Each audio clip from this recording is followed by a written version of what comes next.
యాకోబు రాసిన పత్రిక మొదటి అధ్యాయం. ఎవరు ఎందుకు రాశారు, ఎవరు రాశారు, ఎప్పుడు రాశారు, ఎందుకు రాశారు, మనకి ఎలాగున్నా ఆ విషయాలు ఇప్పుడు రాసిన నేటి కూడా ఆ వాస్తవాలు అనేవి మనకు కూడా వర్తిస్తాయి. అది ప్రభు సన్మానం అందరూ మొదటి దేవుని యొక్క ప్రభు యేసుక్రీస్తు యొక్క దాసుడైన యాకోబు అన్య దేశం అనేది చెరగిన 12 గోత్రాల వరకు సుమని చెప్పి ఆయన పేతురు రాసిన మొదటి పత్రిక మొదటి అధ్యాయం 2 వచనాల్లో కూడా ఆయన కూడా చెరగిన యాత్రికులకని సంబోధించడం జరిగింది. ఈ 12 అనే మాట వాడినప్పుడు ఇక ఇశ్రాయేలీల్లో అనే మాట ఇశ్రాయేల్లోని క్రైస్తవులైన వాళ్ళకి వర్తిస్తుంది అన్నమాట. ఇశ్రాయేల్లోని క్రైస్తవులైన వారికి అంటే యూదుల్లోని క్రైస్తవులైన వారికి రాసిన ఈ పత్రిక మనకి మొదటి వచనమే మనకు పరిచయం చేస్తుంది.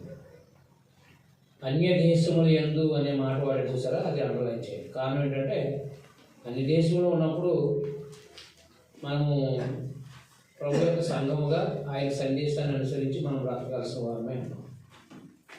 అన్యుల ప్రవర్తన వేరు, మన దేవుని శైలి ప్రవర్తన విధానం వేరు. నా సహోదరులారా, 2వ వచనం, నా సహోదరులారా మీ విశ్వాసంలో కలుగు పరీక్ష ఓర్పును పుట్టించడని ఎరిగి మీరు నానా విధమైన శోధనలో పడినప్పుడు అది మహానందమని ఎంచుకోండి. క్రైస్తవుడికి శోధనలు అనేవి ఖచ్చితమైనవి. అది మనకి మొదటి పత్రిక 10వ అధ్యాయంలో కూడా ప్రస్తావించడం జరుగుతుంది. 7వ వచనం నుంచి 11 శోధింపగలిగిన దానికంటే ఎక్కువగా ఆయన శోధమని. ఎందుకు శోధనలు కలుగుతాయి క్రైస్తవుడికి? శోధించేవాడు ఎవరు? అదే మత్తయి సువార్త 4వ అధ్యాయం. మన ప్రభువైన యేసుక్రీస్తు వారిని శోధించిన వాడు ప్రభునందున్న వారిని కూడా శోధించడానికి ప్రయత్నం చేస్తాడు. ఏ విషయాలు శోధిస్తాడనేది మనకి తెలుసు. విగ్రహాల విషయంలో శోధించవచ్చు, వ్యభిచార సంబంధమైన రీతిగా శోధించవచ్చు, అంటే లైంగిక సంబంధమైన విధానాల్లో శోధించవచ్చు, ధన ఆపేక్ష సంబంధించిన విషయాల్లో శోధించవచ్చు. కాబట్టి ఇలాగున శోధనలు అనేవి జరుగుతాయి అన్నమాట. అనుజనులు అనేటువంటి వాళ్ళు శోధనలు పడి పాప సంబంధం జీవితంలోకి వెళ్ళిపోతూ ఉంటారు. అయితే విశ్వాసాన్ని కలిగే పరీక్ష ఓర్పును పుట్టించినని ఎరిగి నానా విధములైన శోధనలో పడినప్పుడు మేము అది మహానందమని ఎంచుకోండి. నానా విధమైన శోధనలో పడినప్పుడు ఏమన్నాడు? అది మహానందం అని ఎంచుకోండి.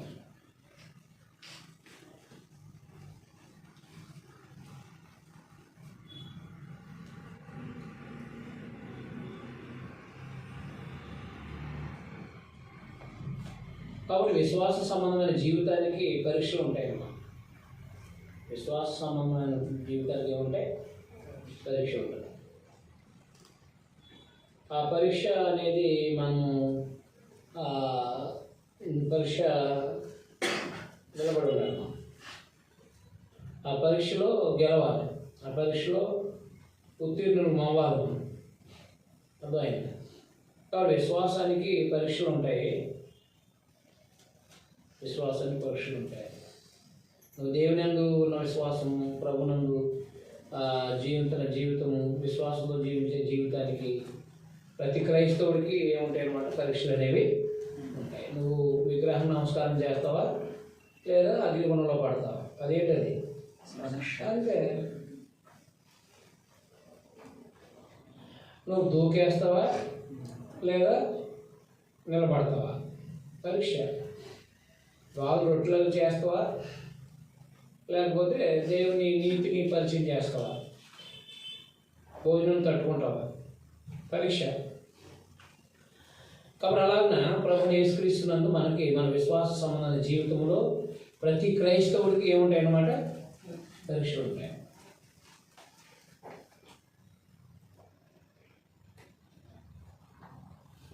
టెస్ట్ వేరు, పరీక్ష వేరు. తెలుసా మీకు? టెస్ట్ వేరు. ఏమండి టెస్ట్ అంటే ఏంటి? టెస్ట్ వేరు, పరీక్ష వేరు. టెస్ట్ ఏంటి, పరీక్ష ఏంటి? రెండు పరీక్షలు కాదు. టెస్ట్ అంటారు, పరీక్ష అంటారు. అవునా? టెస్ట్ ఇప్పుడు ప్రతిరోజు అయితే వారానికి ఒకసారి. అవును కదా? టెస్ట్ పెడుతూ ఉంటారు. పరీక్షలు వస్తున్నాయి అంటే ఏంటి? ఈ టెస్ట్లన్నీ పాస్ అయితే ఆడు పరీక్షలో కూడా పాస్ అవుతాడు. అవును కదా? టెస్టే పాస్ అవుతున్నాడు లాస్ట్లో పెట్టే లేదా సంవత్సరానికి 3 సార్లు పెట్టి పరీక్షలు ఏమవుతాడు? పాస్. కాబట్టి ప్రతిరోజు టెస్ట్ ఉంటుంది. మీకు ఉంటుందా? క్రైస్తవ జీవితంలో ప్రతిరోజు టెస్ట్ ఉంటుందా, ఉండలేదా? ఉంటుంది. మీరు పొద్దున్నే సాయంత్రం చూసి ఆ టెస్ట్ అనేది మీరు గ్రహించుకుంటూ ఉండాలి. అప్పుడు పరీక్షలో పాస్ అవుతారు.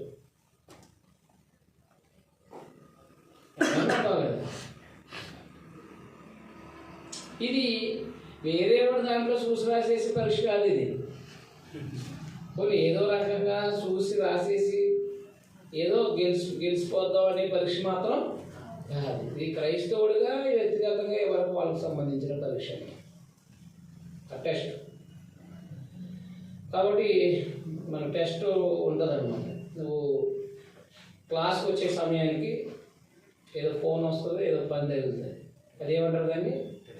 టెస్ట్ అని. నేను మీటింగ్కి వెళ్ళిపోతున్నాను అనేసి వచ్చేస్తాను. ఆ టెస్ట్లో పాస్ అవ్వలేము. పరీక్ష ఉంటుంది అంటే ఏంటంటే అనేకమైన శ్రమలు అనేవి నీ జీవితంలో చోటు చేసుకుంటాయి. అవన్నీ జయిస్తావా లేక లోక సంబంధమైన వక్రమైన మార్గాల్లోకి వెళ్ళిపోయి ఆ సమస్యలన్నీ తీర్చుకోవడానికి ప్రయత్నం చేస్తావా? అదే లోక సంబంధం వక్రమైన జీవితంలోకి వెళ్ళిపోయామనుకోండి, ఈ శ్రమలన్నీ అంటే ఈ పరీక్షకు వచ్చిన అనేకమైన పరీక్షలో అనేకమైన ప్రశ్నలు ఉంటాయి. టెస్ట్ అంటే ఒకటే కదా? టెస్ట్ అంటే వాడు పరీక్షలో అనేకమైన ప్రశ్నలు ఉంటాయి. అలాగే అనేకమైన సమస్యలు మనకు ఎదురైనప్పుడు అందులో మనము నిలబడి ఉంటే పాస్ అయినట్టు పరీక్ష. లేదు ఆ శ్రమ నుంచి తప్పించుకోవడం కోసం లోక సంబంధమైన ఐడియాలు, లోక సంబంధమైన విధానాలు, పద్ధతులని కనుక మనం ప్రొసీడ్ చేసామనుకోండి, అంటే ప్రాసెస్ విధానాలు అనుసరించామనుకోండి, మనము పరీక్షలో ఫెయిల్ అయిపోయినట్టు. ఎవరో తిట్టారు మనల్ని, మనం మాట్లాడలేదు, అవునా కాదు? కాబట్టి అలాంటి టెస్టులు ఉంటాయన్నమాట. గమనించారు ఎప్పుడైనా మీరు? మిమ్మల్ని మీరు అదుపులే చేసుకోలేనంత విధానంలో ఒక్కొక్కసారి టెస్ట్ ఉంటుంది. అది టెస్ట్ అనే మాట, టెస్ట్ అనేది మీరు గ్రహించారు ఎప్పుడైనా? అసలు లోకంలో మనకు ఆ పరిచయం ఇది. ఏది? లోకంలో మనం చిన్నప్పటి నుంచి కూడా బోర్డు స్కూల్ నుంచి కూడా హై స్కూల్ అండ్ కాలేజీ అంటే మనకి ఏంటి? టెస్ట్, పరీక్ష. అవునా కదా? టెస్ట్, పరీక్ష ఇవి మన పరిచయం. మరి క్రైస్తవ జీవితంలో ఈ పరిచయమైనా మనకి జేబులో 2000 బైబిల్ కొనుక్కోవడానికి, పెద్ద బైబిల్ కొనుక్కోవడానికి 2000 ఉంది. భార్య వచ్చి ఏమందంటే ఒక 2000 ఉంటాయేమంటే నేను వచ్చి కొనుక్కుంటాను. దాన్ని ఏమంటారు? టెస్ట్. అది పరీక్షలో ఎన్నో ఉంటాయి, అవన్నీ రాయాల్సిందే మనం. అదే నాకు టెస్ట్ అనుకున్నావా, లేకపోతే వచ్చాలే నేను రేపు కొనుక్కుంటాను నువ్వు కొనుక్కో అని చెప్పేసి వదిలేసనుకో, నువ్వు టెస్ట్లో ఏమైనట్టు. అది నీకు టెస్ట్ అనే సంగతి తెలుసా అలా అంటున్నాను.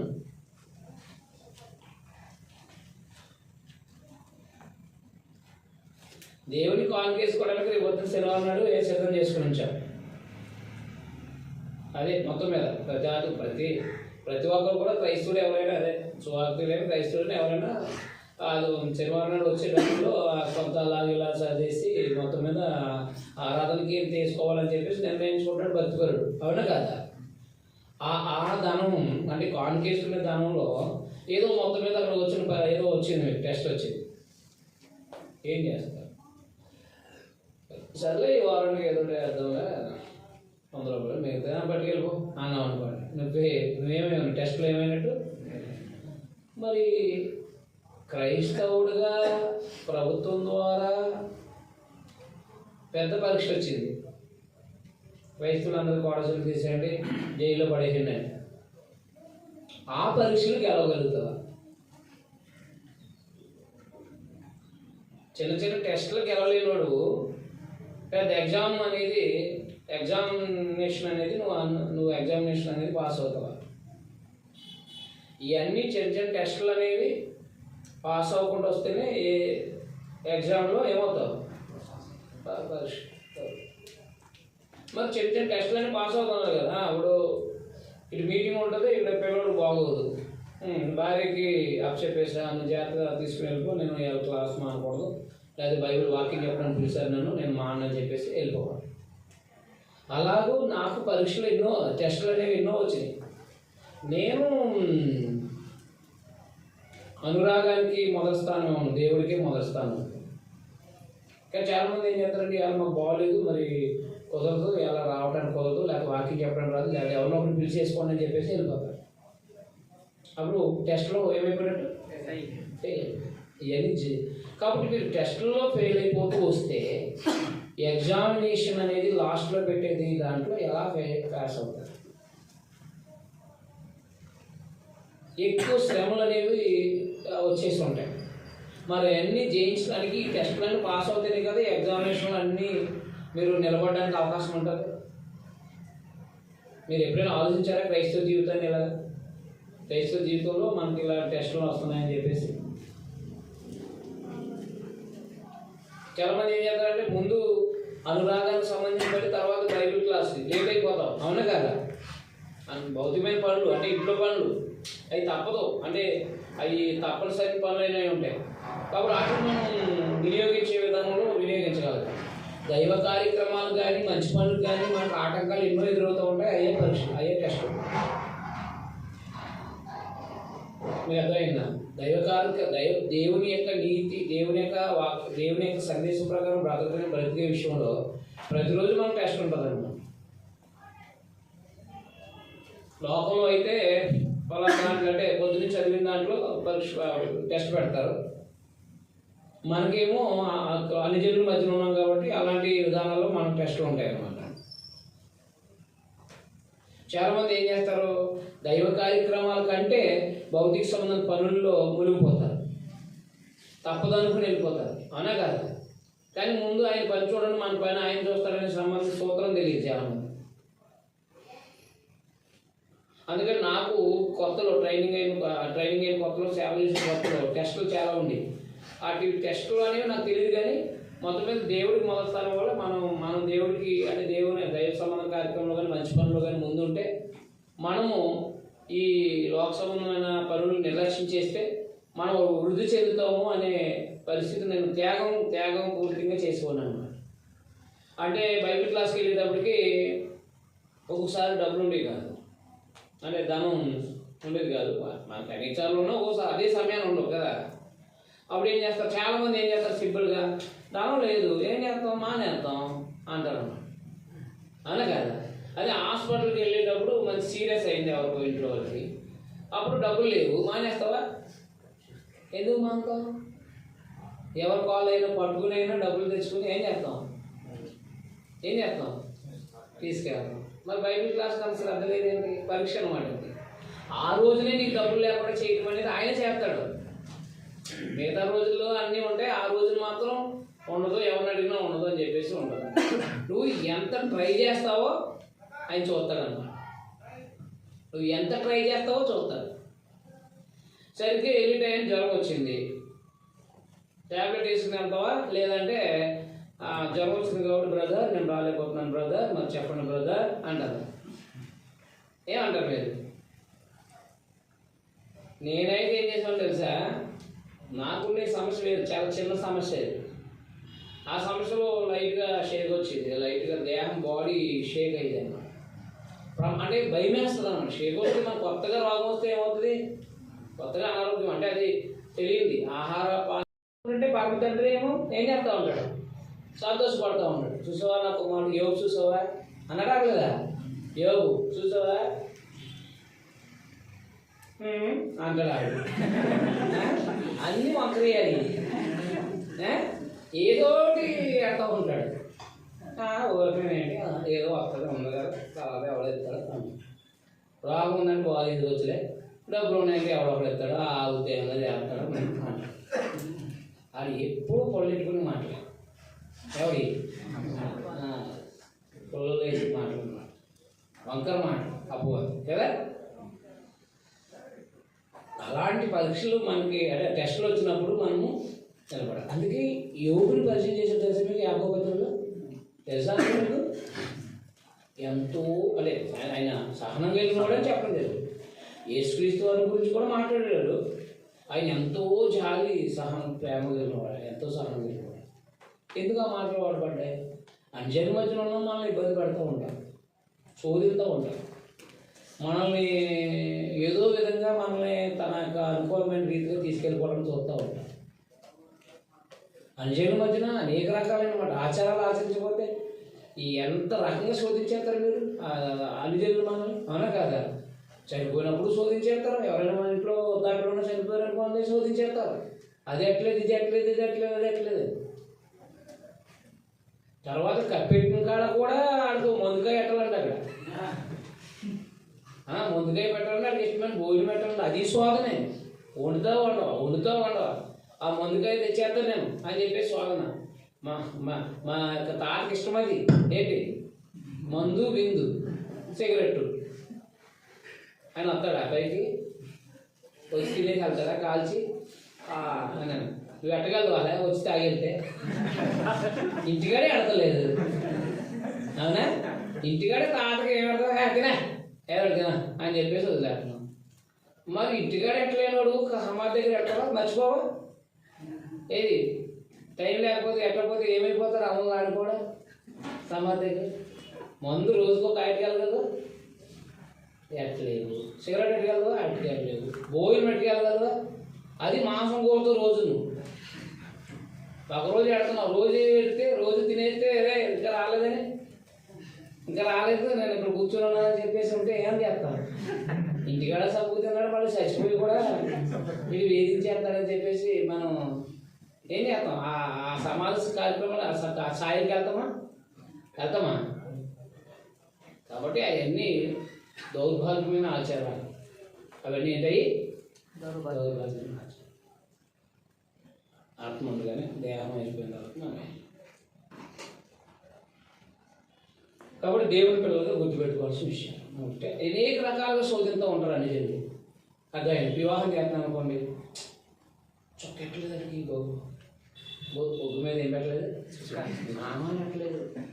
ఏంటి పెళ్లి కుమారుడుగా నామాలు పెట్టలేదు అంటున్నాం, లేకపోతే అదేదో కట్టలేదు అంటాం, ఇది చేయలేదంటాం, అది చేయలేదంటాం.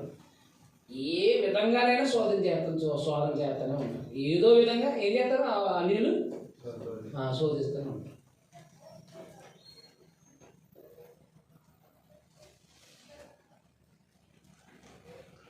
అందుకని కొంతమంది తీసుకుపోయి అవి రాసి ఈ పూసి అది రాసి అంటే మనం పెళ్ళి అవ్వడం కష్టము అని చెప్పేసి రిజిస్టర్ ఆఫీస్కి వెళ్ళి ఆ పక్కన ఈ పక్కన నిలబడి దాంట్లో ఆటో టిట్టేసి అందుకు రేట్ వచ్చేస్తారు. అలా కదా, వాళ్ళకి ఏం లేదు, అక్కడ బొగ్గన పసుపు అక్కర్లేదు, గంధం అక్కర్లేదు, బొట్లు అక్కర్లేదు, ఏం అక్కర్లేదు. మళ్ళీ డ్రెస్ వేసుకు వెళ్తారు, సంతకాలు పెట్టేస్తారు, వచ్చేస్తారు. వాళ్ళకి ఏ శోభన ఉంది? ఏమి లేదు. భోజనాలు సాంబార్ అయిపోయిందనే బాధ ఉండదు వాళ్ళకి. నేను అంతేనా, చికెన్ అయిపోయినా బాధ లేదు, ఏమీ లేదు. ఇంకా ఆ డబ్బులు పెట్టుకొచ్చి కొంతమంది ట్రస్టులకి వేసేస్తారు. పేదల చిన్నపిల్లలు అనాథ పిల్లలు ట్రస్టులకి వేసేస్తారు అన్నమాట. వివాహం ఖర్చు అంత పట్టేసి చేసేస్తారు.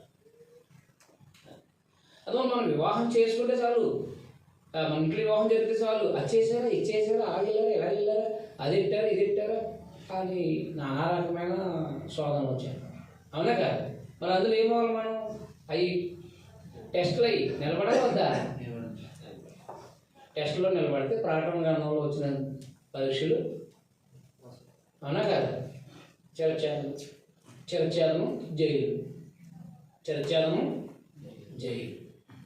ఈ చిరఛేదనాలు జైలు అనే పరీక్షలు వచ్చినప్పుడు పాస్ అవ్వకపోతే పరలోకం ఉంటుందా? లాస్ట్ ఎగ్జామినేషన్ పాస్ అవ్వకపోతే మరొక క్లాస్లోకి వెళ్ళడానికి అవకాశం ఉంటుందా? ఉండదు కదా మరి.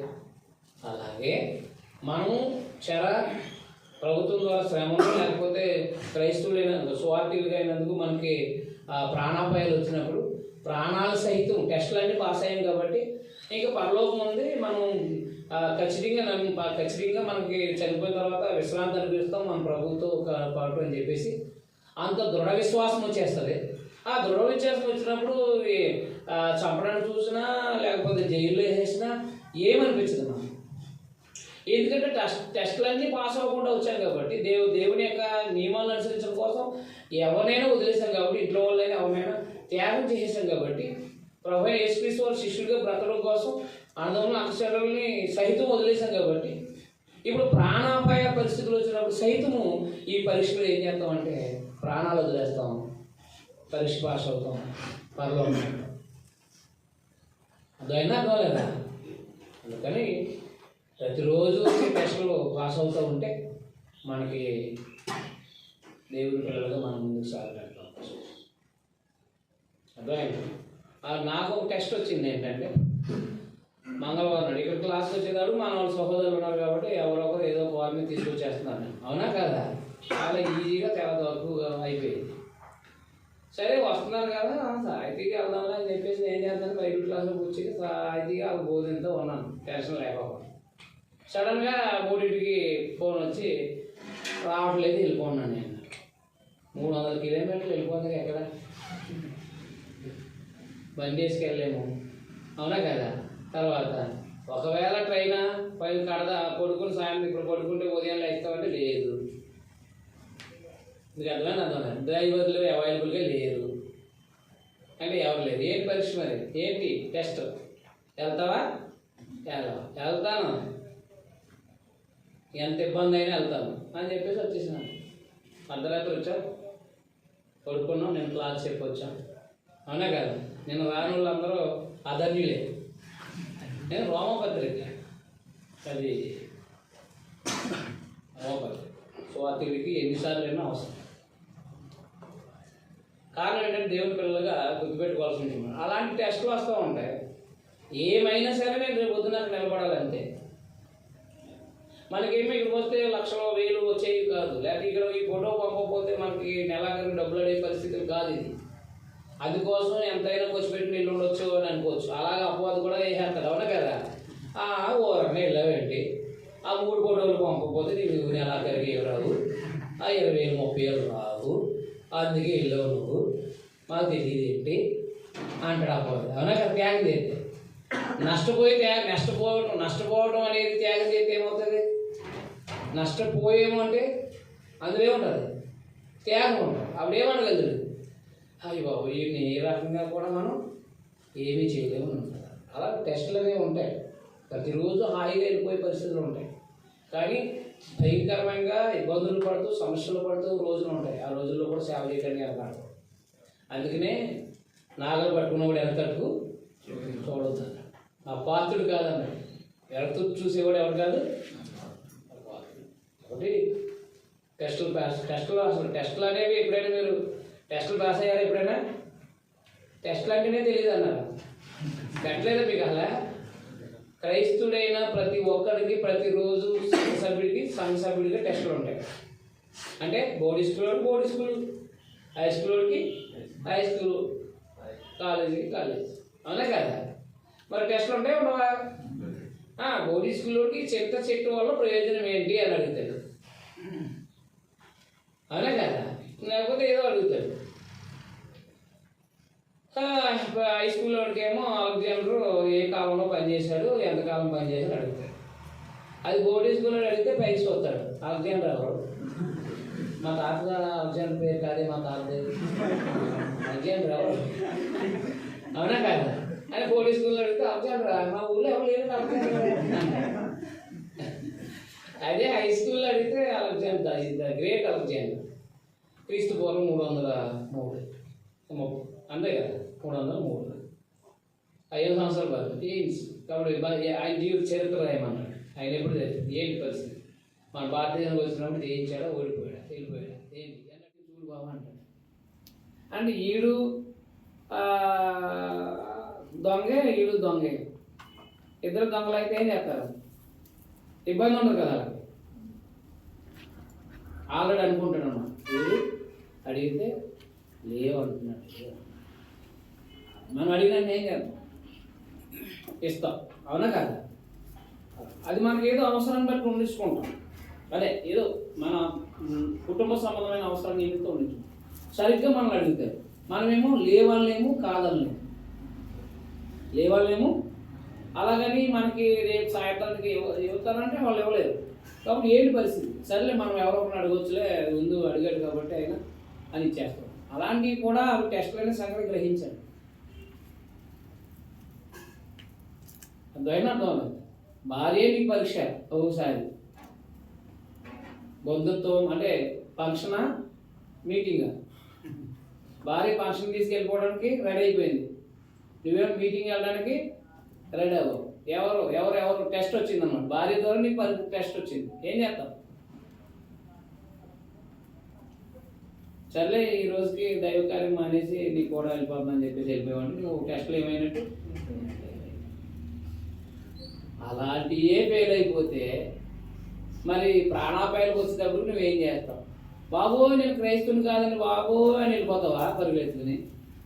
లేకపోతే నేను క్రైస్తవునే అల్లూరు సీతారామరాజు లాగా అక్కడ కాదు ఇక్కడ కాల్చు అంటావా? అంటావా? ఆ లోక సంబంధే తన స్వజనం కొరకు, తన ప్రజల కోసం అర్థమైందా? ఇక్కడ కాల్చు అని చెప్పేసి, అదే చంపుకో అని చెప్పేసి ఇచ్చేసాడంటే ఆ ధైర్యం మనకు ఉండాలా వద్దా? క్రైస్తవుడుగా మనం సమస్యలు పెట్టినప్పుడు మన ప్రభు కోసం మనం చనిపోవాల్సిన పరిస్థితులు వస్తే ఏమవ్వాలి? చనిపోవాలి అన్నమాట. వాళ్ళందరినీ కూడా పెద్ద పెద్ద అమరవీరులు అంటున్నారేంటి? వాళ్ళకి ఎన్నో చెడ్డ లక్షణాలు ఉన్నా వాళ్ళు త్యాగం చేశారన్నమాట. వాళ్ళు ఏం చేశారు? మరి మనం కూడా ప్రభుని యేసుక్రీస్తునందు మన ప్రభు ఎలాగైతే తన ప్రాణాన్ని ఇవ్వడానికి కూడా ఎలా చెందుపడ్డారో అలాగే మనం కూడా మనం ప్రాణం పెట్టబద్దులమై ఉన్నామన్నాడు. సహోదరుల కోసం ఏమంట? ప్రాణం పెట్టబద్దులమై ఉన్నాము. అంత పరీక్ష వచ్చినప్పుడు మనము ఎగ్జామినేషన్ అనే ఆ పరీక్ష వచ్చినప్పుడు గెలవాలి. ఆ పరీక్ష టెస్ట్ వచ్చినప్పుడు ఏం చేయాలి? ఓర్పు ఉండాలి వద్దా? ఉండాలి వద్దా? పరీక్ష వచ్చినప్పుడు. కాబట్టి యోబుకి పరీక్ష లాంటిది. యోబుకి ఏమొచ్చింది? పరీక్ష. దేవుణ్ణి ఏమనలేదు. యెహోవా ఇచ్చిన యెహోవా నామానికి స్తుతి కలుగును. సహించుకున్నాడా లేదా? మరి టెస్టుల్లో సహించుకుంటున్నారా లేదా? ఆలోచించేయండి. క్రైస్తవ జీవితం ఎంత లోతుకి వెళ్ళాడండి యాకోబు. లోతైన జీవితాన్ని క్రైస్తవుడిగా ఎంత లోతుకి వెళ్ళాడో చూడండి. ప్రతి జీవితం సామాన్యంగా మనం గడిపేస్తాం జీవితాన్ని. మరి క్రైస్తవుడిగా బ్రతికితే ప్రతిరోజు మనకి ఇలాంటి ఇబ్బందులు ఎదురవుతాయి చూడండి. లేచిన వెంటనే బైబిల్ చదువుకోవడం, ప్రార్థన చేసుకోవడం అలవాటు మంది, అవునా? లేచిన వెంటనే పని అప్ చెప్తారు చాలామంది. అలా లేచిన వెంటనే పని అప్ చెప్పేస్తారు. అలా లేచినట్టు ఏదో పని తెలియదు. అప్పుడు ఏం చేస్తాం? పరుగులు పెడతామా? లేకపోతే ఏం చేస్తాం? చాలాసార్లు దైవ కార్యక్రమాలు ఎగ్గొట్టి వేరే పనులు కాడ కూర్చున్నప్పుడు ఆ పనులు అవ్వకుండా ఉన్న సందర్భాలు ఉన్నాయా లేవా? అందరి జీవితాల్లో ఉంటాయి. ఎందుకో తెలుసా? మీరు ఫెయిల్ అయిపోయారు. ఏమైంది? మీరు ఇక్కడ టెస్ట్లో ఫెయిల్ అయిపోయారు, అక్కడ మీకు ప్రయోజనం లేకుండా పోయింది. అంటే మీరు పరిగెత్తుకుని వెళ్ళి కూర్చుని అయిపోతుందన్న టైంలో అవ్వలేదంటే మీకు టెస్ట్ అనమాట. మీరు అది గ్రహించుకోకుండా అయిపోతుంది వచ్చేయండి, అయిపోతుంది ఇంకెంత లేదు అంటారు అనమాట. వెళ్ళి కూర్చుంటే అవ్వదండి టెస్ట్. మీరు దైవ కార్యాలు మానేసి వెళ్ళి కూర్చున్నాం పెట్టు. అర్థమైనా అర్థమలేదా? నా వేడియూస్ గారని ఒక దేవుని పైన వాడికి ఫోన్ వచ్చింది. కొడుకు సూసైడ్ చేసుకున్నాడు, తుపాకీతో తను కాల్ చేసుకున్నాడు అమెరికా. ఈయన పల్సీ భద్రకి ఏదో చెప్తున్నాడంట 3 రోజుల క్లాస్. సరే బాక్స్లో పెట్టి ఉంచండి అని చెప్పేసి 3 రోజుల క్లాస్ చెప్పి వెళ్ళాడు. మనోళ్ళు అయితే బాబు అంటే వెళ్ళిపోతాడు, బాబు అంటే వెళ్ళిపోతాడు, నా కొడుకు అంటేనా ఒకవేళ మనము కొద్దిగా విశ్వాస సంబంధంగా సర్లే మనం ఏం చేస్తాం, మనం చేయాల్సింది చేసాం, వైద్యం అందించాం, ఇంకేం చేస్తాం అని మాట్లాడామనుకోండి, ఎప్పుడు వస్తాం ఎప్పుడు వస్తాం, అప్పుడు దాకా ఉంచాలంటే కష్టం, ఎప్పుడు వస్తాం ఎప్పుడు వస్తాం ఎప్పుడు వస్తాం అని ఏం చేస్తారు, శోధించేస్తారు శోధించేస్తారు మనం, అవునా కాదా? శోధించారు. అందువల్ల మనం ఏం చేస్తామంటే ఆ శోధనకు లోబడిపోయి వెళ్ళిపోతాం. మరి ఆయన ఏం చేశాడు? విశ్వాసంలో బలవంతుడు కాబట్టి తన అనురాగం, కొడుకుని అంటే మామూలు విషయం కాదు కదా, కుమారుడు చనిపోయాడు అంటే అది మామూలు విషయం కాదు. వృద్ధాప్యంలో తల్లి చనిపోయింది, తండ్రి చనిపోయాడు అంటే వృద్ధాప్యం కాబట్టి చనిపోయాడు పర్వాలేదు అని చెప్పేసి లోకం ఏమనుకుంటుందేమో అది విషయాల్లో కూడా పరిగెత్తిపోతారు. కానీ వృద్ధాప్యంలో తండ్రి చనిపోయాడంటే పర్వాలేదు ఉంచున్నాడు, కానీ తనకంటే వెనకాల చనిపోవాల్సిన కొడుకు తనకంటే ముందు చనిపోయాడంటే అది ఎంత బాధాకరమైంది. ఆ 3 రోజులు ఎంత బాధతో చెప్పుకుంటాడో, ఎంత టెన్షన్తో చెప్పుకుంటాడో ఆయన.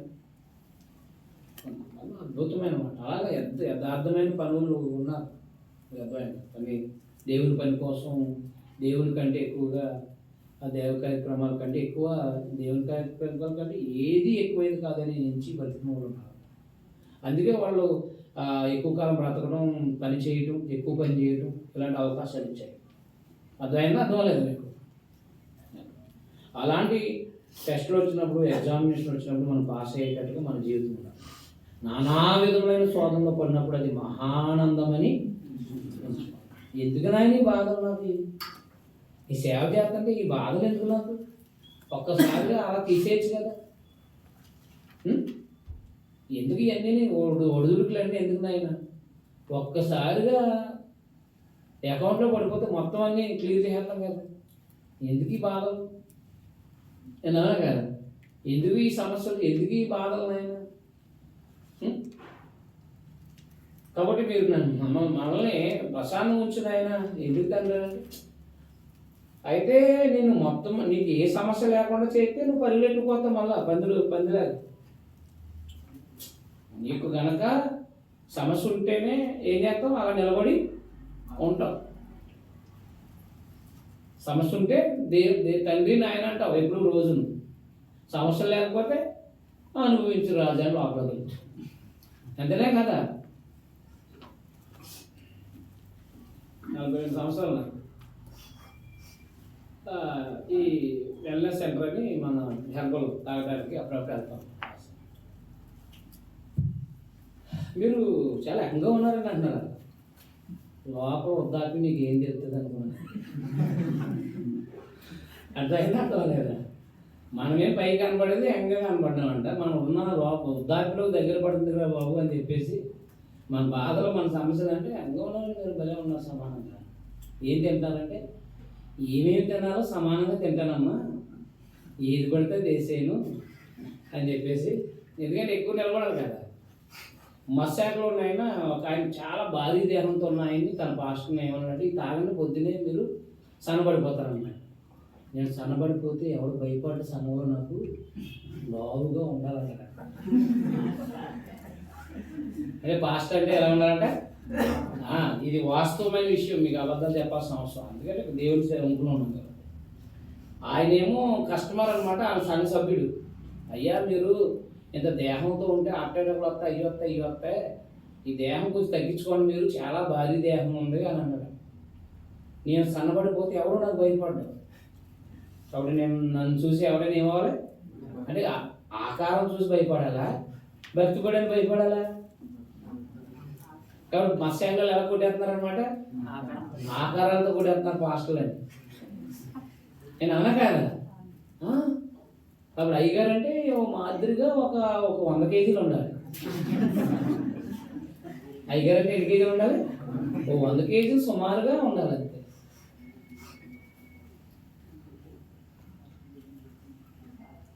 ఇంకొక ఆయన అంటున్నాడంటే, ఏమన్నా నేను తాగినా సాయంత్రానికి చికెన్ పెడతాడు, మటన్ పెడతాడు, అన్నీ తినాలంటే మీరేమో కొన్ని తినండి కొన్ని తినొద్దు అంటారు. నేను రానన్నాడంటే ఆయన పాస్టర్. అర్థమైందా? అర్థమైంది. అంటే వాళ్ళు భారీ దేహాలతో అలా ఉండాలనుకున్నారు తప్ప నేను అంటే పుట్టినరోజుకి భోజనం బాగా చేయాలి, పెళ్లి రోజుకి భోజనం పని చేయాలి, చచ్చిపోయినప్పుడు భోజనం పని చేయాలి, మాంసాలు కదా మాంసాలు కదా. ఇంక వీళ్ళు ఏం చేస్తున్నారు, అరగంట ప్రసంగమే కదా, ఏదో అంటే తిప్పలు పడతా చెప్పేయచ్చు. 4 గంటలు నిలబెట్టి స్టాండ్ పెట్టి చెప్పండి అన్న, అవునా కదా? ఏమీ లేదు, పడిపోతాడు అంతే అలాగా. చూసారా లోకంలో ఆలోచన విధానం ఎలా ఉంది. దైవభక్తి అనేది తన ప్రవర్తన ద్వారా తన జీవితం ద్వారా చూపించాల్సింది పోయి భౌతిక సంబంధమైన రూపాలు ప్రయత్నాలు జరిగిస్తున్నారు.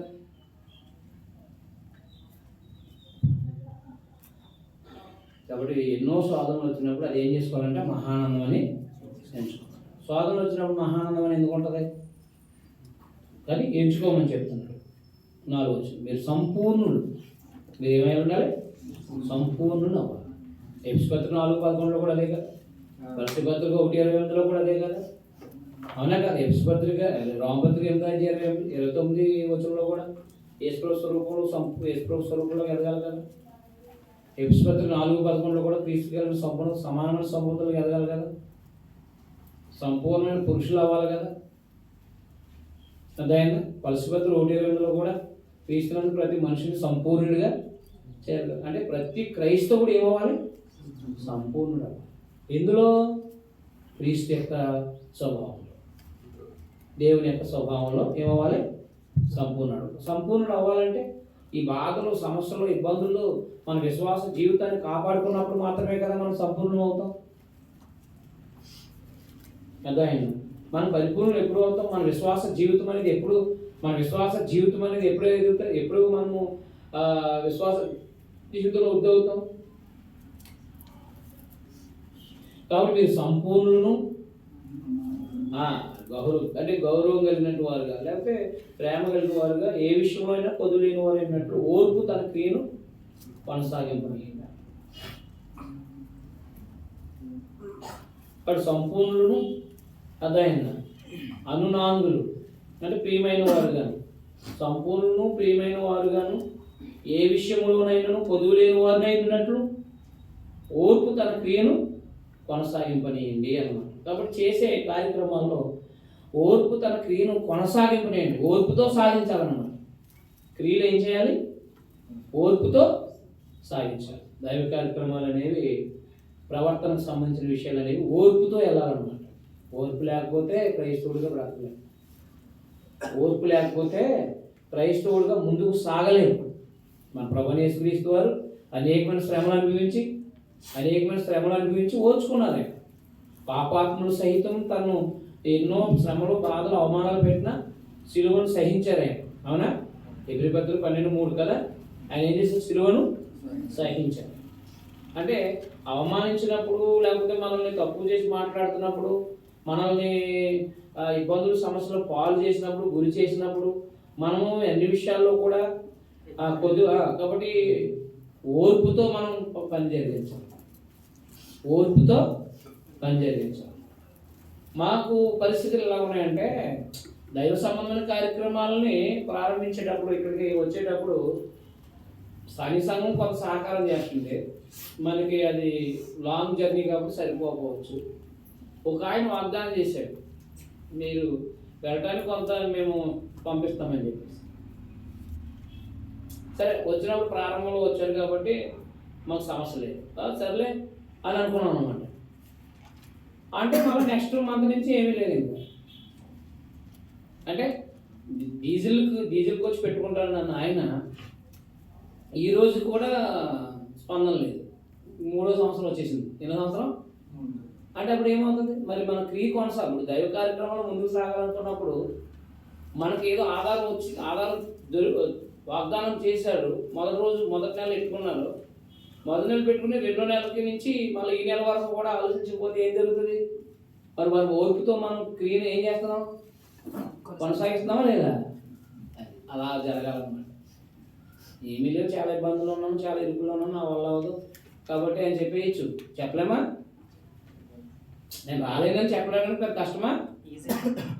ఈజీగా ఆలోచించేయండి దేవుని పిల్లలు. కాబట్టి ఓర్పుతో మన క్రియను కొనసాగించాలి, అది గుర్తుపెట్టుకోండి. దైవ కార్యక్రమాలు ఏవైనా సరే జరిగించేటప్పుడు మాకు ప్రసవ వేదన వచ్చేసింది. ఏది కరోనా టైంలో ప్రసవ వేదన. ప్రతి మంగళవారం క్లాస్కి ఆదివారం అందరూ కాన్ఫరెన్స్కోరు. వీళ్ళకేమో అకౌంట్లోకి వెళ్ళక, బ్యాంకులకు వెళ్ళక, అవన్నీ మూసేసి డబ్బులకి వెళ్ళక వీళ్ళు ఏమి వేసేవారు కాదు. ఆ ఉన్న డబ్బులన్నీ ఏమైనా ఒక 1000 వచ్చినా 500 వచ్చినా ఎవరో పేదలకు ఇచ్చేసేవారు. ఇక మంగళవారం క్లాసులకి మా బాధ దేవుడికి తెలియదు. అంటే ఏం చేసాం, కొనసాగించామా, ఆగిపోయామా? అమ్మయ్య పోలీసులు ఆపేయమన్నారండి, ఆపేసాం అన్నా కదా. హాయిగా ఉన్నారా లేదా అన్నాడు. 2019లో అదే 19లో కరోనా వచ్చినప్పుడు ఏం చేశారు, చాలామంది ప్రార్థన మానేమంటే అయ్యి బాబు కరోనా వస్తుందంటండి దానికి వారం ఏమని చెప్పేసి ఆగిపోయేవారు కదా. కరోనా టైంలో ఎక్కువ పని చేసాం మేము. బైబిల్ క్లాసులు మానలేదు. ఏదో ఎక్కడో చోట బిల్డింగ్ తీసుకుని మనుషులకి దూరంగా ఉండే ఒక బిల్డింగ్ తీసుకుని, అంటే అక్కడ జన సంవత్సరాలు లేని ఒక బిల్డింగ్ తీసుకుని అందులో పనిచేస్తాం. అక్కడ మీటింగ్లు పెట్టాం. మరి అప్పుడేమో విస్తారమైన డబ్బులు అవి కొంచెం ఇబ్బందిగా ఉండటం, ధనవంతులైనా వెళ్ళడానికి లేదు, అవునా కదా. ఎక్కడికి వెళ్ళినా ఎలా కట్టుకుంటుందో తెలియదు కదా. అంత భయపడిపోయి చచ్చిపోయేవారు. అప్పుడు నిజంగా భయపడిపోయి చచ్చిపోయారు, కరోనాతో కాదు. జ్వరం తెలుసా మీకు? వీడికి మాదిరి ఆవేశం వస్తున్న వాడికి ఏం చేసేవారంటే ఆక్సిజనేట్ వేసేవారు. వీడేమో అయ్యి బాబు నేను అంటావా అంటే చచ్చిపోయేవాడు. భయంతో చచ్చిపోయారు కరోనాలో, మీకు తెలుసా? భయంతోనే మనిషి బిగిసిపోతాడు, అంతేగా. భయం ఎక్కువైంది, పల్స్ తగ్గిపోతుంది కదా. పల్స్ తగ్గిపోయిన వాడు తప్పమానవాడు. కాబట్టి దేవుని పిల్లలుగా భయంతో చచ్చిపోయేవాడు. ఆ టైంలో మరి ఓర్పుతో పనిచేసాం, ప్రాణాలను తెగించి పనిచేసాం. మరి దాన్ని ఏమంటారు? ఓర్పుతో దేవుని పని చేసినట్టే కాదా? అంతేగాని డబ్బులు అప్పట్లేదు కాబట్టి ఎవరికి, అంటే డబ్బులు లేవు కాబట్టి కార్యక్రమాలు ఏం లేవు, బంధు 3 సంవత్సరాలు అన్నామా. కాబట్టి అలాంటి బాధలు ఇబ్బందులు ఎదురైనప్పుడు దైవ కార్యక్రమాలని ముందుకు సాగించాలి. ఓర్పు ఉంటేనే పనులు కొనసాగించగలదు, అవునా? ఓర్పు ఉంటేనే క్రియలను కొనసాగించాలి. కాబట్టి పొదులైన వారు అయినట్టు ఓర్పు తన క్రియను కొనసాగింపనేయండి. అంటే పనులు సత్క్రియల్ని ఓర్పుతో ఏం చేయండి, సాగించండి. కాబట్టి విశ్వాసంలో కలిగే పరీక్షల్లో మహానందం ఎంచుకుని సంపూర్ణులై ఉండడానికి ఓర్పుతో క్రియ కొనసాగించాలి. క్రైస్తవులుగా మనం సంపూర్ణం అవ్వాలంటే కనుక ఓర్పు ఉండాలి. ఓర్పుతో పనులు సక్రియల్ని సాగనివ్వాలన్నమాట. అప్పుడే మనము సంపూర్ణం అవుతాం. 5వ మీలో ఎవరికైనా జ్ఞానం పొదుగు అనే వల్ల అతడు దేవుణ్ణి అడగవాడు. అర్థమైంది? ఇప్పుడు సంఘంలో నేర్చుకుంటున్నప్పుడు ఒకవేళ అతనికి లోకంలో ఎలా బ్రతకాలో కొన్ని విషయాలు గ్రహించలేనప్పుడు ఖచ్చితంగా దేవుని జ్ఞానం ఉండాలి. లోకంలో ఉన్నాం కాబట్టి మనం లోక సమానంగా బతకపోకుండా దేవుని జ్ఞానంతో బతకాలి. కాబట్టి మనం అంటే సంఘంలో వాళ్ళు అప్పుడు ఈ కొత్త నిబంధన రాయబడలేదు కాబట్టి వారు ప్రవర్తించడానికి కావాల్సిన జ్ఞానం ఎవరు వాళ్ళే? దేవుడు. కాబట్టి వాళ్ళని ప్రార్థన చేసుకోమన్నాడు. దేవుడిని అడగండి జ్ఞానం ధారాళంగా ఇస్తాడన్నాడు. అదైంది. ఆయన ఎవరికి జ్ఞానం పొందుకున్న దేవుని అడగ, అప్పుడు అదే అతను అనుగ్రహించబడుతుంది. ఆయన ఎవరిని గద్దెప్పక అందరి ఎలా ధారాళముగా దయచేయాలి. జ్ఞానం అడిగితే ధారాళంగా ఇస్తాడండి. మన వాళ్ళు అన్నీ అడిగి అన్నీ ఏంటి? 4 అధ్యాయం అంతే. ఏదై అడిగేయండి నాయన, ప్రార్థన గ్రంథం తెలియదండి, నేర్పించండి నాయన అని 1 నెల నుంచో 3 నెలల నుంచో ప్రార్థన చేసే వాళ్ళు ఎవరైనా ఉంటారు ఎక్కడైనా? నాయన ఏం తెలిసినా తెలియకపోయినా రక్షణ యేసుప్రభువుని నమ్ముకుంటూ పాపక్షమాపణ ఉండాలి మాకు తెలియజేశారు. అది ప్రకటించడానికి కావాల్సిన ధనం అకౌంట్లో వేసేయటండి. మేము మరి ఒక భౌతిక సంబంధమైన సుఖభోగాలతో మేము పనిచేయాలి. 4 అధ్యాయం మొదలు మీలో యుద్ధాలు పోరాటాలు దేని నుండి కలుగుతున్నాయి? మీ అవయవంలో పోరాడి మీ భోగేచ్ఛల నుండే కదా. మీరు ఆశిస్తున్నారు కానీ దొరకట్లేదు, నరచేదురు మత్సరపడులు సంపాదించుకోలేరు, పోట్లాడు సిద్ధం చేయదు కానీ దేవుణ్ణి అడిగినందున మీకు ఏమీ దొరకదు. మీరు అడిగినను ఒకే సరే మీరు అడిగినను మీ భోగాల నిమిత్తం వినియోగించుటకే దురుద్దేశం కలుగు. దేనంట భోగాల నిమిత్తమే దురుద్దేశం కలుగుతుంది.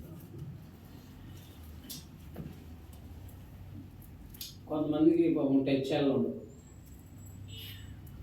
బైబిల్ని అలా చూసుకుని చదువుతా బాగుంటుందండి, ఆ ప్రయాణంలో వెళ్ళినప్పుడు ఒకసేపు స్టడీ చేస్తే బాగుంటుంది అని అంటే ఏం చేశానంటే నేను నాది మొత్తం మీద ఈఎంఐ అయిపోయింది, కట్టేసాం, అయిపోయింది, సర్లే అని చెప్పేసి ఇచ్చేది. యూట్యూబ్లో సినిమాలు చూడటం మొదలెట్టారు. ఎందుకు అది మనం నేర్చుకోవడానికి బైబిల్ క్లాసులు అవునా కదా. మన దగ్గర ట్రైనింగ్ అయిన వాళ్ళు ఎవరికైనా ఓ విషయం చెప్తారు. మన దగ్గర వైభవం ఇక్కడైనా పాల్గొనైనా ఆమరు. ఎందుకు అంటే బైబిల్ క్లాస్ చూడడానికి, అలాగే మనకు అవసరాలు భౌతికమైన కూడా ఎన్నో ఉపయోగపడడానికి ఉంటాయి. అది పక్కన పెట్టండి. వచ్చిన వాళ్ళు అందరికీ ఏం చెప్తానంటే చెప్తాను, పాస్వర్డ్ చెప్తాను. ఇక్కడ ట్రైనింగ్ అయినా సేపు నువ్వు దేవదాన్ గారు ఎన్ని ప్రసంగాలు ఉన్నాయో అన్నీ డౌన్లోడ్ చేసుకో. ఇక్కడ అర్థమైంది, వెళ్ళి ఒక ప్రసంగం రాసుకో అని చెప్తారు. ఒక ఆయన అంటాడు అర్థమవట్లేదండి ఐడియా అంటాడు. చూడండి ఎంత అవకాశం. డౌన్లోడ్కి నువ్వు ఎన్నో జీబీలు ఖర్చు పెట్టాలి అవునా కదా. పొద్దునుంచి నీకు అవసరం, నీకు ఎన్నో పనులకి. మరి ఇప్పుడు ప్రసంగాలు అనడానికి అది ఎంత వైభవం ఏమవుతుంది, 10 కాదు 20 కాదు ఒక్కసారి దనమంట అయిపోతుంది అవునా కదా. అంటే మనం అంటే అడిగిన దాన్ని మనం ఏం చేస్తాం అంటే స్వార్థపూర్తి ఇంకో దాన్ని వాడతాం. ఇప్పుడు ఉపయోగించేది ఒకటి అవునా కదా, ఉపయోగించేది ఒకటి. నేను ఇది కొన్నాను అంటే ఇది అన్నమాట. ఇక మనకి ఎంత మీటర్ అయినా ఇందులో మనం అంటే ఎంత అయినా ఎన్ని పుస్తకాలైనా ఇందులో పెట్టేసుకోవచ్చు కదా. ఎవ్రీ వీక్ చదువుకోవడానికి కూడా ఉపయోగం, క్లాసు వినొచ్చు. నగరకొండ బయటకు ఒక ఆయన క్రికెట్ చూస్తున్నాను. ఏం చేస్తున్నాడు ఆయన? క్రికెట్. స్క్రీన్ పెద్దది కదా, ఆ ఇంట్లో అలా వాడతారు. అర్థమైనా మనం ఒక దానికి కొంటాం అవునా కదా. కూడా జబర్దస్త్ చూస్తారండి చాలామంది ఎక్కువ. అవన్నీ బూతులు. జబర్దస్త్ అంటే ఏంటి? అవన్నీ అవి చూడండి. అర్థమైందా? ఇప్పుడు సినిమాలు అస్సలు చూడరు, ఎందుకంటే అదంతా కూడా ఇంకా అవన్నీ జంతువులు అయ్యి వాళ్ళకి వస్త్రాలు ఉండవు, అవసరం లేదు. ఇప్పుడు ఒక కథ ఏముండదు, ఏముండదు. పాతకాలంలో మన బతుకులే మనం చూపించేవారు. అదైనా అందులో ఏడుతా అలాగే బతుకుదామని అనిపించింది. నేను అంతేనా, భోజనం లేక బాధలు పడి వాటిలో పనిచేసి అవునా, చిన్న జాబ్ సంపాదించి డబ్బులు సంపాదించి చిన్న బండి కొనుక్కొని అవి చూపించేవారు అప్పుడు ప్రారంభం. అప్పుడు జనాల బతుకులన్నీ అలా ఉండేవి కాబట్టి అయ్యే మనం చూపించేవారు. కష్టపడి బతకరా, దొంగతనాలు చేయకరా, కష్టపడి బతుకు ఊరికి అవుతావు అని చెప్పేసి ఏదో చూపించేవారు. అది ఏదో కొద్దిగా ఏడుతా చూసేవారు. మనం నవ్వుతాక ఒక ఏడు ఉండి అవునా. ఇప్పుడు అన్నీ ఏంటి, డీజే అంతేనా, సౌండ్లు, ఇవన్నీ మనకి ప్రయోజనకరమైనవి కాదు. సినిమాలు కానీ సీరియల్ కానీ ఈ ప్రోగ్రాంలు కానీ మన ఆత్మ సంబంధ జీవితానికి ఉపయోగపడేవి కాదు. అందుకని మీ యొక్క నెట్ని దానికి ఉపయోగించకండి, ప్రయోజనం లేని దానికి వాడకండి. అర్థమైనా అర్థం. కానీ అందరూ వాడేది ఏంటి ఎక్కువ శాతం. మరి యూట్యూబ్లో డబ్బులు ఎందుకు ఎత్తున్నారు?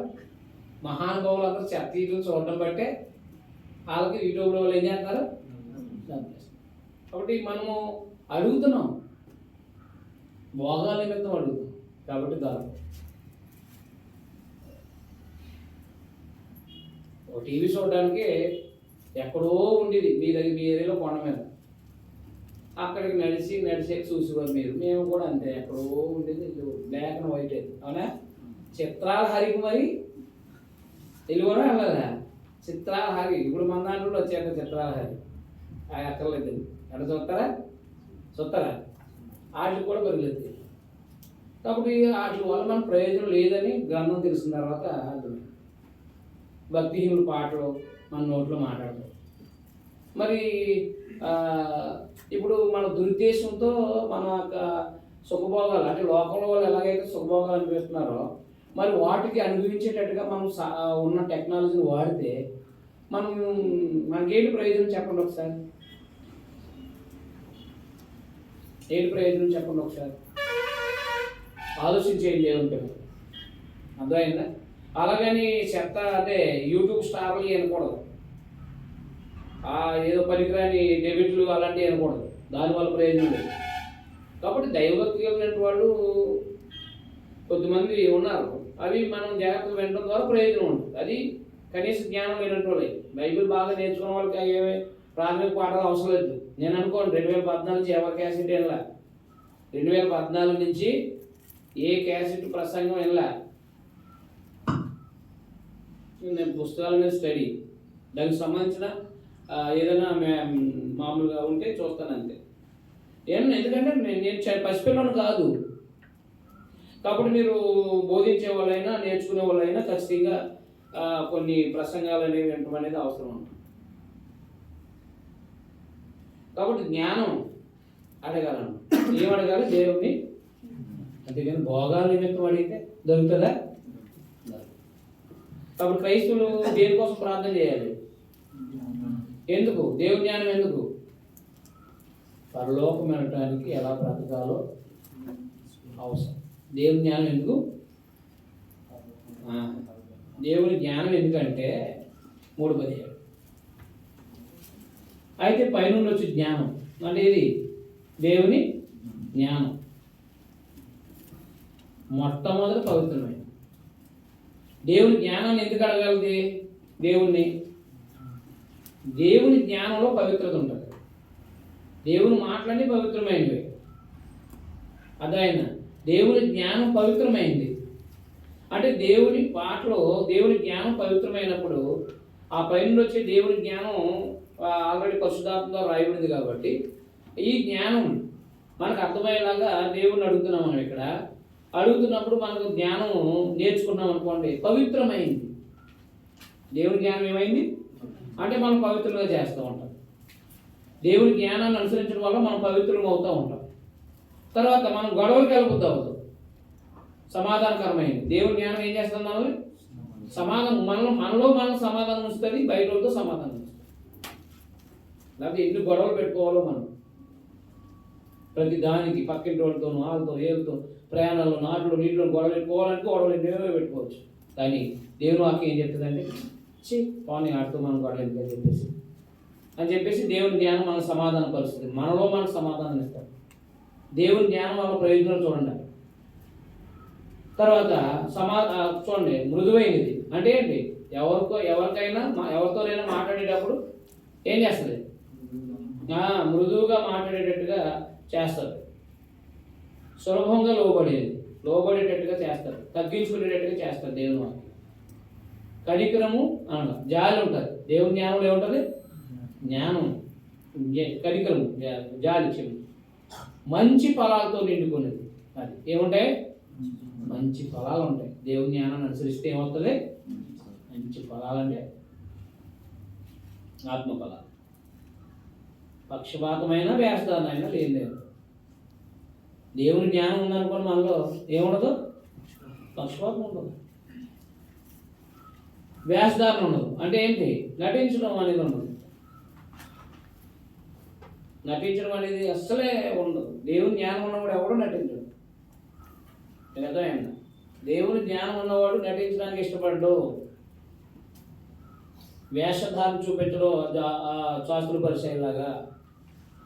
చూసారా దేవుని జ్ఞానం వల్ల ఎంత ప్రయోజనం ఉందా లేదా?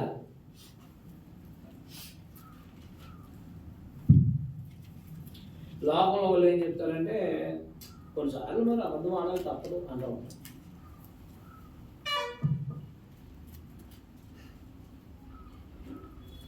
కాబట్టి దేవుడు ఎవరిని గద్దెంపగా దారాలను దయచేసేవాడంట.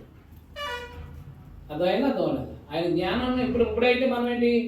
పైనుంచి పరలోకం నుంచి పంపడం జ్ఞానాన్ని. ఇప్పుడు ఆల్రెడీ దేవుడు పైనుండి వచ్చిన జ్ఞానాన్ని ఏం చేశాడు? గ్రంథస్థం చేయించాడు. గ్రంథస్థం చేసిన జ్ఞానం అది అర్థం అవ్వాలంటే కనుక ఎవరిని అడగాలి? దేవుడిని అడగాలి. అప్పుడు ఎవరు ఏ పుస్తకం రావాలో, ఎవరు మనకు పరిచయం చేయాలో అది ఎవరు చేస్తారో? దేవుడు చేస్తారు. అది నా జీవితంలో జరిగింది. నాకు ప్రార్థన గంటలతో కూడా నేర్పినాయన అని అడిగేవాడిని. డబ్బులు నాయన బండి కొనుక్కుంటాను, నాకు అది లేదు ఇది లేదని ఏడుచుకోని కాదు. మన పిల్లలు ఏడుస్తారు కొన్నిట్లు కాదు. నేను పుస్తకాలు కొనమంటే మనకు బాధ ఉండదు కదా. పుస్తకాలు కొనివ్వంటే బాధ ఉండదు, పెన్నులు కొనివ్వమంటే బాధ ఉండదు, అవునా కాదా? ఏ కొనివ్వమంటే నేను మధ్యాహ్నం మాటలు అవి కొనుక్కోవాలి, ఇవి కొనుక్కోవాలి, లేదా అవి చేయాలి, ఈ చేయాలి అని ఇలా ఏది చేస్తా ఉంటుంటే బాధ వచ్చేది. అలాగే దేవుడు కూడా మనం అవసరమైంది అడగాలి. మనం పరలోకానికి వెళ్ళడానికి భూమి మీద ఎలా బ్రతకాలి అవన్నీ తెలియాలి. మనకి తెలియాలంటే దేవుని జ్ఞానం అర్థమైతేనే కానీ తెలియదు, అవునా కాదా? కాబట్టి తెలియాలంటే మనం దేవుని అడగాలి కదా. గ్రంథస్థం తెలియదు. నేను అడిగేవాడు అనమాట. ప్రార్థన గ్రంథంతో సహా నాకు నేర్పించండి తండ్రి అని చెప్పేసి నేను తెలుసుకోవాలని చదివేవాడు అనమాట. నేర్పించి తండ్రి అని చెప్పేసి అలా ఉండేవాడు కాదు, చదువుతూనే ఉండేవాడు. ప్రకటన గ్రంథం ఎక్కువసార్లు చదివాను అనమాట. అంటే ఒక 80 సార్లు 90 సార్లు చదువుకుంటాను ఆ పుస్తకాన్ని. ఎప్పుడు నేర్చుకునే టైంలో, ఇప్పుడు కాదు, ఇప్పుడు ఇంకా ఎక్కువ వస్తుంది. మరి ఇప్పుడు అంత బట్టి కొట్టేస్తున్నప్పుడు దేవుడు తెలియజేస్తాడా తెలియజేయడా? ఒకసారి చదివేసిన ఆయన ఇది ఏంటో చెప్పినాయనంటే అడగాల వద్దా దేవుడు? అందుకే మొన్న కుర్రల్ని ఒక సంవత్సరం క్రితం ఎక్కడ నేర్చుకున్నాను రండి తెల్లని ప్రార్థన అన్నాను, వదిలేసాను. గిరగిర తిరుగుతున్నారు తప్ప ప్రార్థన అన్నం నేర్పేవాళ్ళు లేరు. ఒకవేళ స్టార్ట్ చేస్తున్నారు కానీ వాడు పూర్తి చేయట్లేదు కొంతమంది. ఎందుకంటే రానుడు ఏం చేస్తాడో, రూట్లు తెలియనోడు ఏం చేస్తాడో జీమడుగులోనే తిరుగుతాడు, ఎదరికే వెళ్ళలేడు. ఎందుకని? రూట్ తెలియదు కాబట్టి. రూట్ తెలియనప్పుడు తిరిగే విధానాలు తెలుసా మీకు? ఎప్పుడైనా బండేసి తిరిగారా?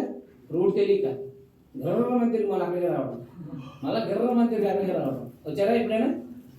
వచ్చి ఉంటారు చేస్తారు.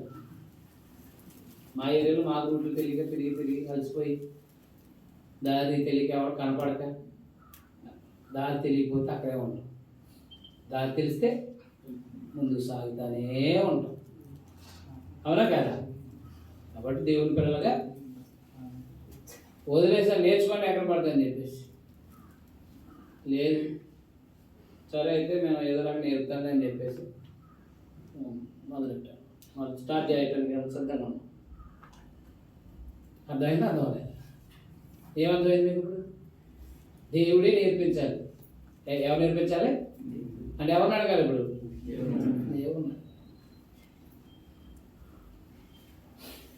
దేవుణ్ణి అడిగితేనే మనకి జ్ఞానం. అప్పుడే మనము ప్రాజ్ఞానం అర్థమైతేనే కదా శిరస్సేదం చంపేయడానికి సిద్ధపడినా మనం చంపడానికి సిద్ధపడి ఉంటాం, చంపబడడానికి ప్రాణాన్ని ఇవ్వడానికి సిద్ధపడి ఉంటాం. లేదా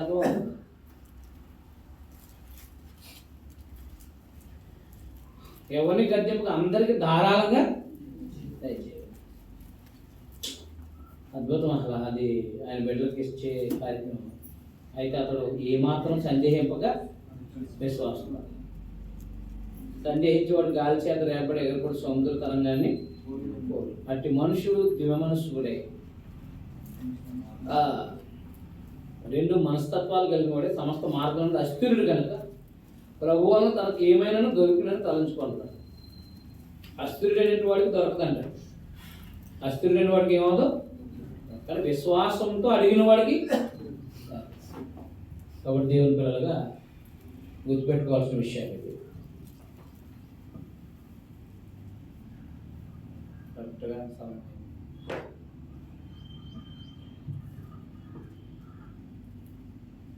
అందువల్ల దేవుడిని అడిగేటప్పుడు విశ్వాసంతో అడిగితేనే దేవుడు మన సహాయాన్ని అందిస్తాడు.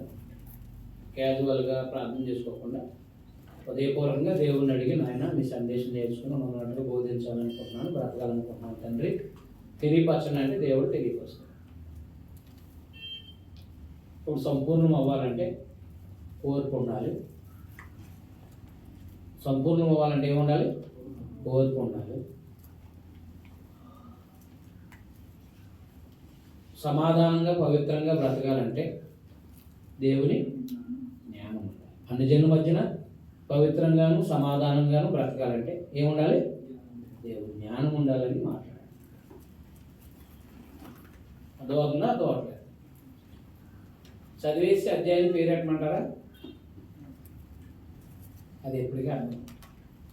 మన క్రైస్తవుడిగా మన జీవిత లోతుల్లోకి వెళ్ళాలి. అందుకని దేవుని పిల్లలు ఆలోచన చేయండి. దేవుని యొక్క వాక్య ప్రకారం బ్రతకడానికి ఎప్పుడు సిద్ధపడి ఉండాలి. దేవుడు మనకి ఏ ఆపద వచ్చినా ఏ ఇబ్బంది వచ్చినా ఆయన దృష్టికి యథార్థంగా బ్రతుకుతున్నప్పుడు ఎలాంటి ప్రమాదాలు వచ్చినా ఆయన మనం కాపాడుతూనే నన్ను విడిచిపెట్ట మనకు వాగ్దానం కూడా ఉంది. అవునా కాదు? లోక సంబంధంగా బతికితే ఏమొస్తుంది? ప్రయోజనం ఉంటుందా? ప్రయోజనం. ఎంతవరకు మీ అందరికీ ఉన్నాం, మీ అందరికీ కూడా